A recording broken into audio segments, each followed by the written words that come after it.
इस वीडियो में बात करेंगे क्लासिफिकेशन ऑफ लिविंग थिंग। हम क्लासिफिकेशन क्यों करते हैं। जितने भी इस रोए ज़मीन पर जानदार हैं, चाहे वो ज़मीन के ऊपर है, हवा में है या पानी के अंदर है, जहाँ जहाँ भी हैं, तो हम चाहते हैं कि उनको हम क्लासिफाई करें। और इस क्लासिफिकेशन की मदद से कि जब हम इनको क्लासिफाई करेंगे तो हमारा मकसद ये होगा कि हम उसको आसानी के साथ मुताला कर सकें, ताकि हमें आसानी हो और उनको आसानी के साथ हम मुताला कर सकें। तो ये जो जितने भी जानदार हैं, तो उनकी दर्जाबंदी और उनकी क्लासिफिकेशन इसलिए ज़रूरी है कि हम उनको आसानी के साथ मुताला कर सकें। Now what is classification. Classification का मतलब ये है कि दर्जाबंदी, यानी हम ग्रुपिंग बनाएंगे और इस ग्रुपिंग के नतीजे में इन ऑर्गेनिजम्स को आसानी के साथ मुताला कर पाएंगे।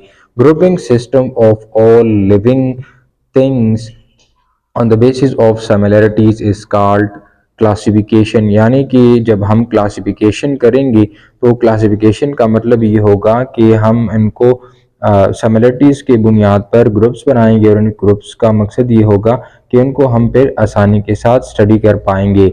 Now what is the importance of classification की क्लासिफिकेशन का इम्पोर्टेंस क्या है।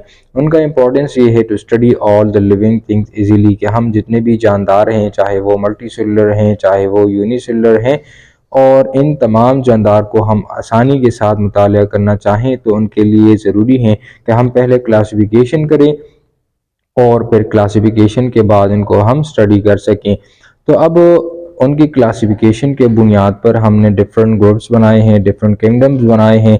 एक को किंगडम मुनेरा कहा जाता है कि जिसमें यूनिसेलुलर जानदार रखे गए हैं। इसके साथ किंगडम प्रोटिस्टा है दूसरे नंबर पर, कि जिसमें यूनिसेलुलर जानदार हैं या फिर ये मल्टीसेलुलर जानदार इसके अंदर मौजूद हैं।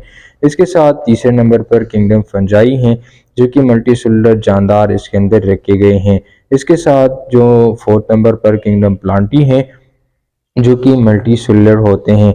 इसके साथ किंगडम एनिमिलिया हैं, तो ये भी मल्टी सेलुलर जानदार ही हैं।